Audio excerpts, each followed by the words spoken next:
Assalamu alaikum warahmatullah.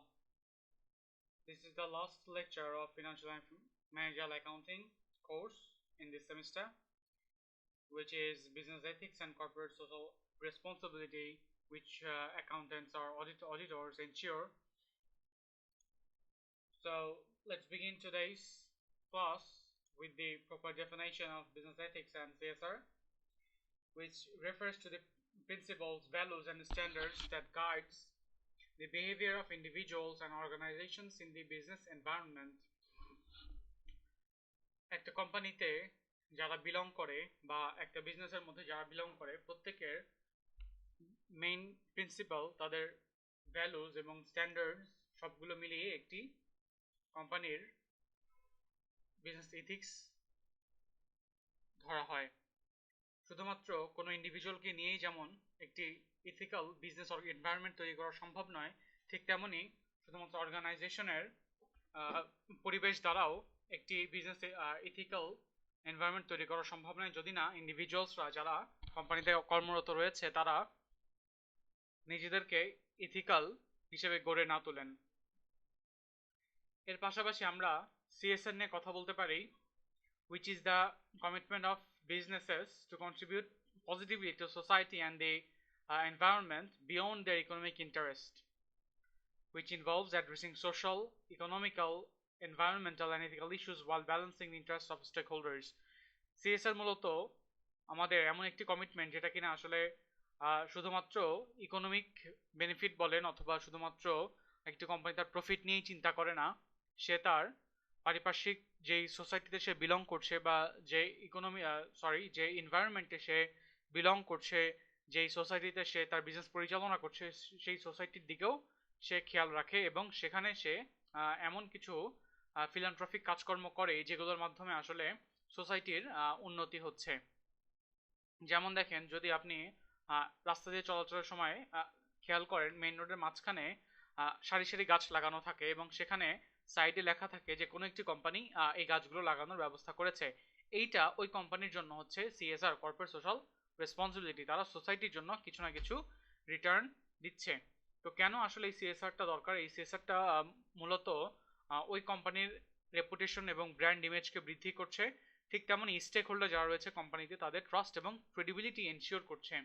এর পাশাপাশি যেন এমপ্লয়িরা এথিক্যাল থাকে, সেই এথিক্যাল এমপ্লয়িদের রিটেনিং রেটটা যেন ভালো থাকে এবং ভালো এমপ্লয়ি যেন ওই কোম্পানিতে রিক্রুট করা যায় সেটার দিকে তারা খেয়াল রাখে এবং সিএসআর তাতে সাহায্য করে থাকে। আরও আমরা বলতে পারি লিগাল এবং ফিনান্সিয়াল যে ধরনের রিস্কগুলো রয়েছে সেগুলোকে এই সিএসআর এর মাধ্যমে কমানো যেতে পারে। আর সাস্টেনেবল ডেভেলপমেন্ট এবং সোশ্যাল ওয়েলবিং এর জন্য এই সিএসআর রেসপন্সিবিলিটি করাটা জরুরি হয়ে থাকে। তো এখন কি কি ধরনের ফ্যাক্টরস রয়েছে যেগুলো আমাদের বিজনেস ইথিক্সকে ইনফ্লুয়েন্স করে থাকে? প্রথমত আমরা বলতে পারি অর্গানাইজেশনের একটা কালচার, যেই কালচারের কারণে একটা বিজনেস একটা ইথিক্যাল এনভায়রনমেন্ট ক্রিয়েট করা যেতে পারে। যেমন বিভিন্ন ধরনের values, norms and practices of an organization significantly impact করছে একজন এমপ্লয়ি কতটুকু ইথিক্যাল বিহেভ করবে তার উপরে।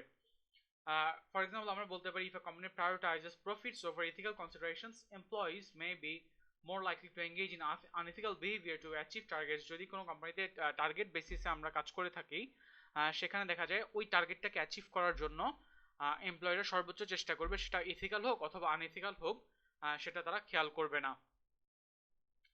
এরপর আমরা বলতে পারি যে leadership and tone at the top, যদি ইথিক্যাল স্ট্যান্ডার্ড টপ ম্যানেজমেন্ট দ্বারা ইনফ্লুয়েন্স করা না হয় অথবা টপ ম্যানেজমেন্ট যদি ইথিক্যাল বিহেভিয়ার বা ইথিক্যাল ক্লাইমেট বজায় না রাখে, তাহলে আমরা যেহেতু লিডার্সদের থেকে আমরা শিখতে পারছি না যে আমি ইথিক্যাল বিহেভিয়ার কীভাবে করব, তখন দেখা যায় যারা হচ্ছে নিচের পজিশনগুলোতে থাকে তারা ইথিক্যাল বিহেভিয়ারের সুযোগ পায় না অথবা চেষ্টা করে না। যে তারা চিন্তা করে হয়তো যে টপ ম্যানেজমেন্ট ইথিক্যাল বিহেভিয়ার করছে, আমরা কেন করব।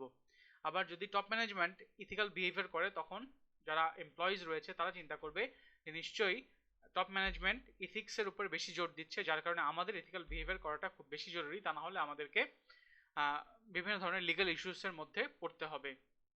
এরপর আমরা বলতে পারি যে এক্সটার্নাল এনভায়রনমেন্টও আমাদের বিজনেস ইথিক্সকে ইনফ্লুয়েন্স করে থাকে। যেমনটা আমরা বলতে পারি যে রেগুলেটরি ফ্রেমওয়ার্কস যদি থাকে, ইন্ডাস্ট্রি নর্মস একটা থাকে অথবা সোসাইটির কোনো এক্সপেকটেশনস যদি থেকে থাকে, সেগুলো আমার ডিসিশনকে ইনফ্লুয়েন্স করে থাকে। যেমন ধরেন যে যেই কোম্পানিটা এমন একটা পরিবেশের মধ্যে বিজনেস করছে যেখানে আপনার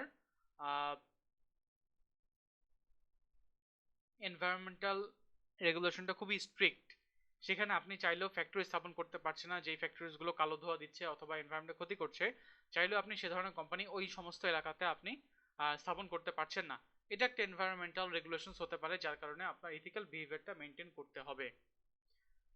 এরপর আমরা বলতে পারি যে high employee morale and appropriate incentives can promote ethical behaviour. For example, a company that recognizes and rewards employees for ethical conduct fosters a culture of integrity.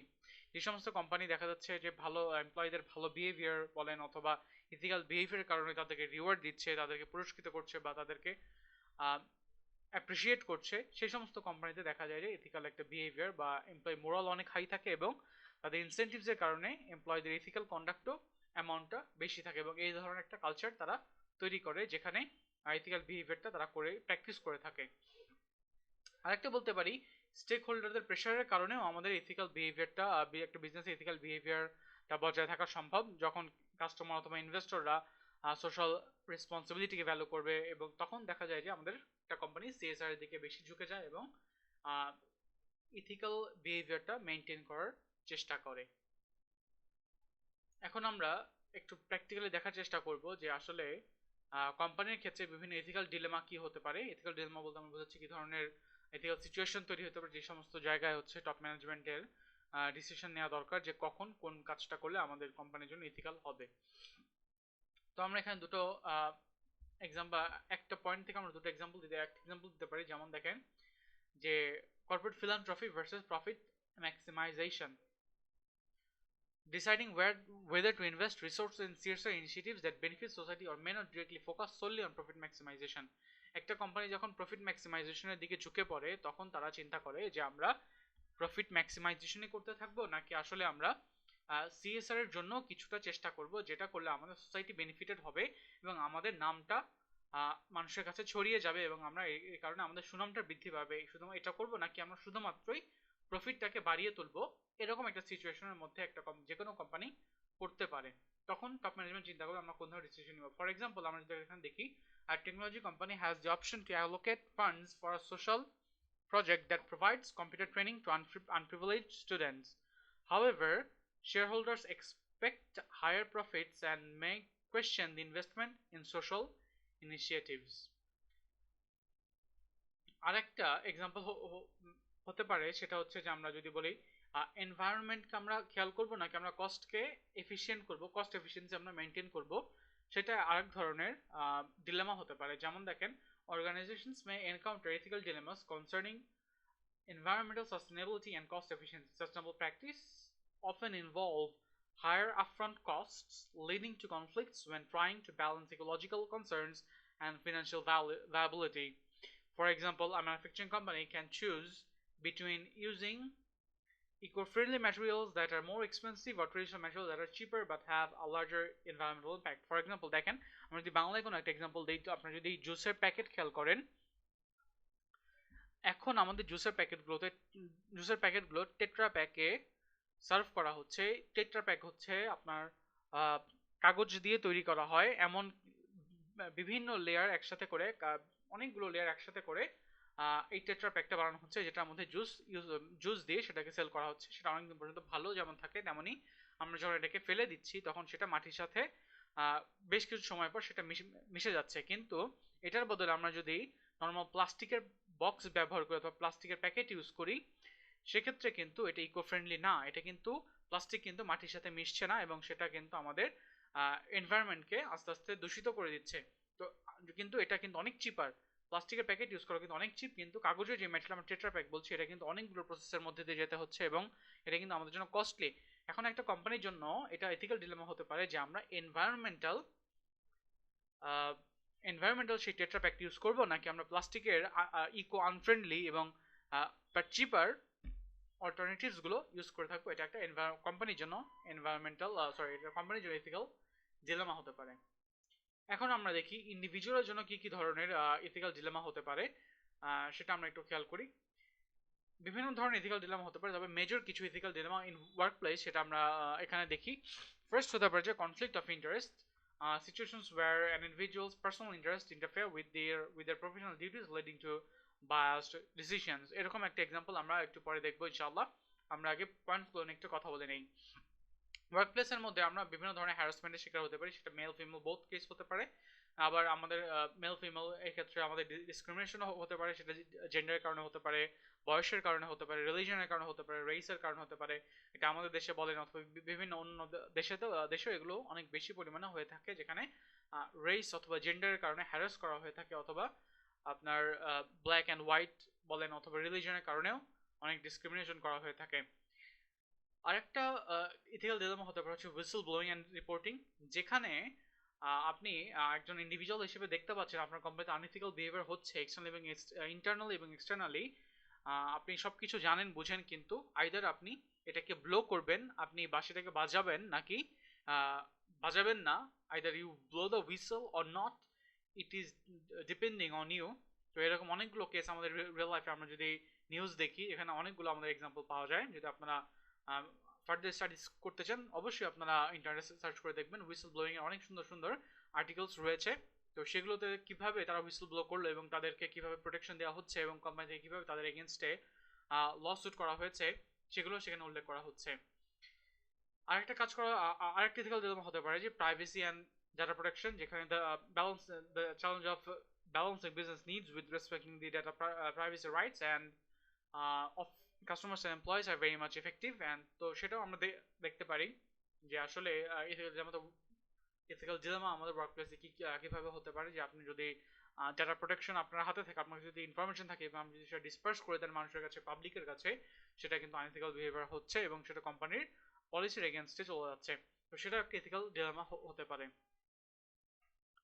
আমরা এখন তাহলে কেস স্টাডি দেখি একটি, যে কনফ্লিক্ট অফ ইন্টারেস্টের ক্ষেত্রে কিভাবে আমরা আমাদেরকে সিচুয়েশন থেকে আমরা কি উদ্ধার পেতে পারি এবং কিভাবে আমরা এটা সলিউশন করতে পারি সেটাও আমরা একটু দেখব। তো ফার্স্ট আমরা যদি এক্সাম্পল সিনারিওটা দেখি একটু। An employee named Mr. Fulan holds a procurement role in a reputable company. Recently, the company has been looking for a vendor to supply raw materials for a significant project.